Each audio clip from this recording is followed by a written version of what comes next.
Bon, comme prévu, on fait notre transition entre Palmera et Santa Maria, au Port Aigris aujourd'hui, et la météo avait prévu, comme toujours, un petit vent, 15-20 nœuds, tranquille, venant du nord-est, comme il y a depuis des semaines ici. En fait, depuis qu'on est parti, on a un vent quasiment en plein est, voire est-sud-est. Ce qui fait qu'au lieu de naviguer vent de travers, voire un peu au portant, en fait depuis tout à l'heure on est au pré. On a eu un vent au lieu d'avoir 15-20 nœuds, là ça se calme un petit peu, ça s'est un peu accéléré tout à l'heure, on a eu 20, 22, 25, j'ai vu passer une rafale à 29. On était parti prudent avec un riz et le Solent en se disant voilà ça va être peinard avec un riz, s'il y a des rafales au lieu de 15, 20, 20 nœuds, bah ça sera très bien. Il nous aurait bien fallu 2 riz tout à l'heure, c'était un peu sportif. Donc là la grand voile, le chariot est largement débordé, la grand voile est débordée aussi, elle est vrillée, on a moins de puissance. Tout à l'heure on avançait à 10-11 nœuds dans 22-24 nœuds de vent. Ce bateau peut techniquement aller bien plus vite, mais pas nous.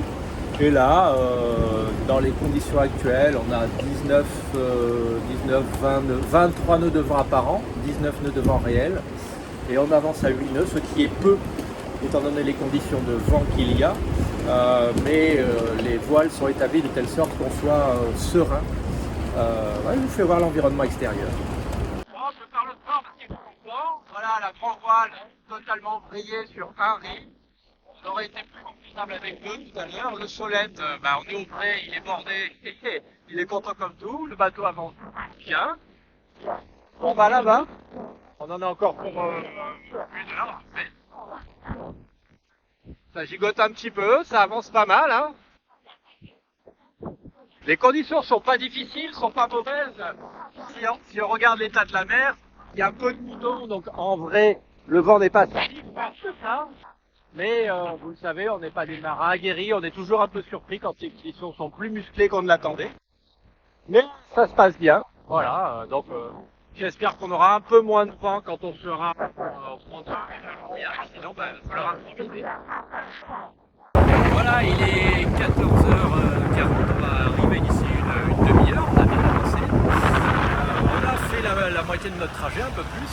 Je pense que le vent était accéléré par l'une des pointes que l'on a passées, très, très sérieusement, parce que là on a 12 nœuds de vent météo, on est toujours un petit peu au près, mais ça y est, le vent a repris son angle nord-est, celui qu'il a au niveau météorologique sur tout l'archipel. Donc je pense qu'il était vraiment dévié par les petits cônes volcaniques et les reliefs sur l'île, mais franchement, 40 degrés de déviation, je ne connaissais pas, on retiendra le truc. Ce qui explique que quand on est dans les archipels, le vent que l'on subit ne correspond jamais à ce que prévoit la météo. Et ici, les modèles météo n'utilisent pas les effets locaux comme on peut l'avoir sur les côtes françaises par exemple, parce que voilà, il n'y a pas de capteur, il n'y a rien. Donc là, on avance à 7 nœuds et demi tranquillou avec 12 nœuds de vent météo. Derrière moi, voilà, on va là-bas, hein, forcément. Il n'y a plus de moutons sur les vagues. Poisson d'eau là non plus, c'est redevenu tranquille. Voilà, on a Santa Maria là-bas, les hôtels, les resorts. Un petit catamaran qui fait des allers-retours ici. Il y a 2 minutes, il est en train de remonter vers le nord. Là, il redescend. J'espère qu'on arrivera à faire le mouillage tranquillement sans se prendre le chou, s'il n'y aura pas trop de vent. Et puis voilà, on verra ça tout à l'heure. Bon voilà, ça y est, on est au mouillage à Santa Maria. Là-bas, derrière, l'installation a été assez facile. En fait, il n'y a plus beaucoup de vent ici. C'est pas mal. Voilà, je me mets de l'autre côté. Il n'y a plus beaucoup de vent ici. Il est, je sais pas, 3h30, 4h de l'après-midi. Le ciel est un petit peu dégagé. Le mouillage est rouleur. En fait, on a le vent qui vient derrière moi, hein, forcément, puisque je suis dans l'axe du bateau. Et on a la houle qui contourne là-bas, qui contourne le sud-est de l'île de Sal et qui re-rentre par ici. Ce qui fait qu'on va avoir un mouillage rouleur. On va voir ce que ça donne dans les jours qui viennent. Mercredi et jeudi, donc dans 2 jours, il est annoncé beaucoup de vent. Donc on s'est mis derrière la zone de mouillage. Je vous fais voir. Voilà, Tiama est tenu sur sa patte d'oie. On est dans 8 mètres de fond. On aurait pu se rapprocher un peu plus, mais bon, là-bas, ce sont les zones sur lesquelles il y a les écoles de kitesurf, de wingfoil, des choses comme ça, donc il ne faut pas les gêner. Puis c'est peut-être même une zone interdite de mouillage. Là-bas, c'est les restaurants, les commerces. La zone de mouillage, elle est devant nous, mais ce sont essentiellement les petites barques de pêcheurs. Il y a 1 ou 2 voiliers de plaisanciers, mais le reste sont des charters. Celui qui est à côté de nous, il n'a pas de mât, ça doit faire des mois, peut-être des années qu'il est là.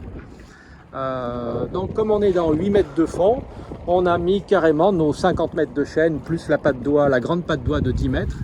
Ce qui fait que dans 2 jours, si le vent forcit, on sera toujours bien à l'abri. Et au pire, si l'ancre décroche, ce qui ne sera pas le cas, on est dans du sable, si l'ancre décroche, on a beaucoup de place derrière nous pour se laisser dériver.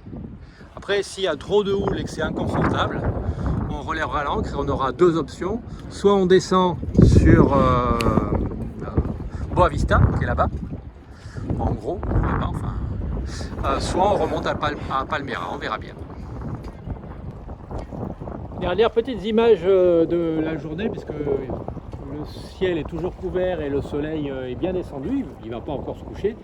Je suis en train d'observer, je ne sais pas si ça se voit sur la caméra, là-bas il y a un semi-rigide rouge qui se balade.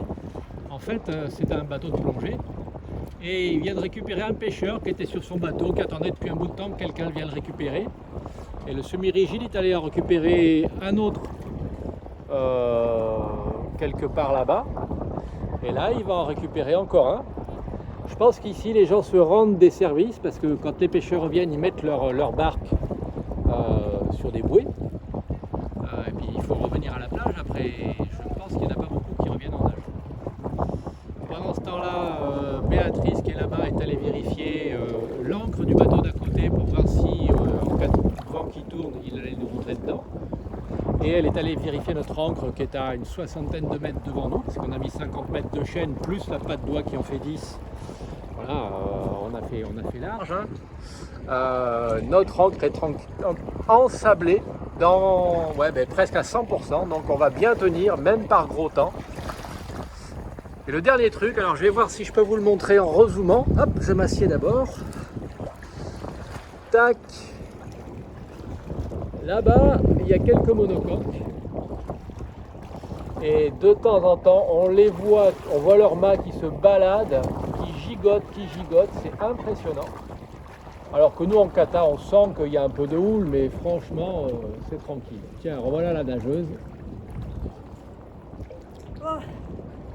Son ancre est complètement ensablée. Il n'a pas long de chaîne. Mais... c'est un bateau qui fait 2 tonnes, ça craint rien. Ouais. Et notre ancre est très bien. Merci. Ouais, donc les monocoques là-bas, quand on dit que ce mouillage est rouleur, je pense que c'est plus à eux que ça s'adresse plutôt qu'à nous. Parce que nous, finalement, ça bouge, mais pas trop.